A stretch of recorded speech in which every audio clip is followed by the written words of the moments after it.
I am currently writing a story and I am going to read it.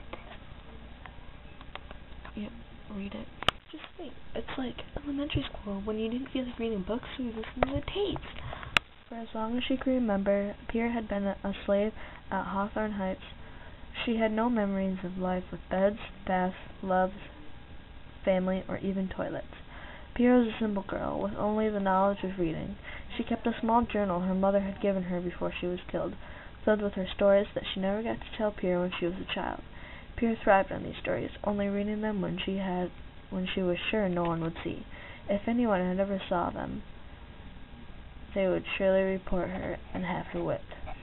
When she was 8 years old, she sat in the corner of a sleeping shack. It was a moist spring night, and the other slaves slept. She was reading, using only the light of the moonlight that shone through a small hole in the wood. It was a story of Half Moon and how it gave itself to the children of Earth because it wanted to touch the land, touch hearts.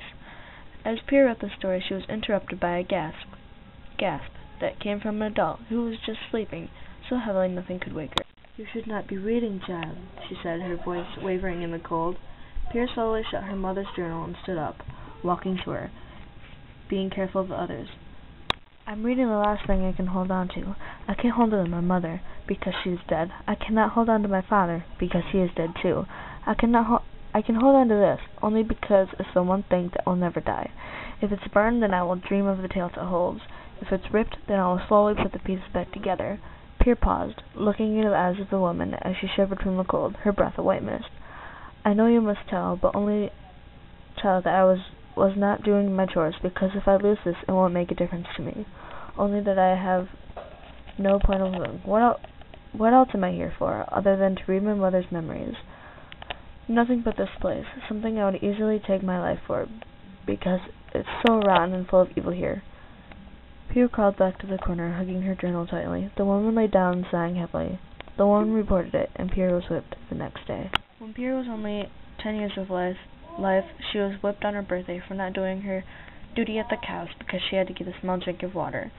They laughed at her, yelling with what sounded like joy. "Pain! What is pain?" she whispered after a scream as she began to cry, a horrible screeching noise filling the tainted air. After she was whipped, she was sent back to work, the masters patting her back shortly after whipping, thinking her tears were funny, thinking they were a symbol of accomplishment to the others, a warning. Other slaves only saw it as a bad memory, a memory of their future, a memory of their past. At 13 years old, Pierre was thinking of escape. Only few had ever tried, and when they did, either the dogs got to them first or the guards got to them, either one shredding them into pieces. She would dream of the world beyond the gates of Hawthorn Heights, but her dreams would quickly turn into nightmares of horrible, evil creatures, because her mind could never imagine what she could never see. People began to fear her at this age because of her looks. Her pale skin, as white as snow, her bright green eyes, and her blonde hair were features of a witch. That's what everyone believed, anyway. She was avoided, and was even more alone than she had ever been. At 14 years of life, Pierre was raped by a man, a crazy man who came from faraway lands. The night was warm, the summer season, and she was near a shed with supplies for cows stored inside.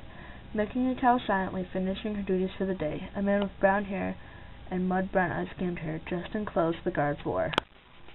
"Where is the buckets, young slave?" he asked, smiling oddly. She pointed to the shed, not taking her eyes away from the calf where she wanted to sleep. He walked up, peering inside the shed, opening the door only slightly. "I don't see them. Will you show me?" he asked. She got up with a sigh and walked inside, going over the buckets. The shed smelled of milk and rotting wood, making her nose wrinkle in disgust. "Right here, monsieur," Pierre said quietly. She had heard the shed door lock. The room darkened. He laughed an evil laugh that made her deathly afraid as she turned around to his sick, crazy face. He grabbed her, throwing her on the wall. Her screams were never heard. Now Pierre was 17. Her life still as horrible and as scarring as it had ever been in her childhood. Waking up from the nightmares of her past, she yawned quietly, not wanting to wake the others. She stood up, the cold night air making her hug herself, trying to make herself warmer. She went up to the small wooden door that barely held the shack into the field ahead. Her legs led her to a small water spout that the slaves used for many tasks. This morning it was for her face. Pierre reached down and twisted the handle, waiting. The air made a whistle-like noise as the water pushed all of it out. Then as quickly as the air came out, the water spurted out, creating fresh mud on the ground below. She kept her hands, filling them with water, and splashed her dirty face, waking her up. Pierre stood up, thinking about why the sun came up at the time it did, as she looked at the pink and purple horizon. So, comment if you thought it was any good. I'll post what I have so far in the description, so if you didn't understand me, you can read that. But sorry if I stumbled. I tend to do that when I'm reading because I read fast and I don't have enough breath, and that's what happens. But I'm gonna try to fix all the typos, and then I'm gonna put it in the description for you. Okay, bye. Hope you liked it.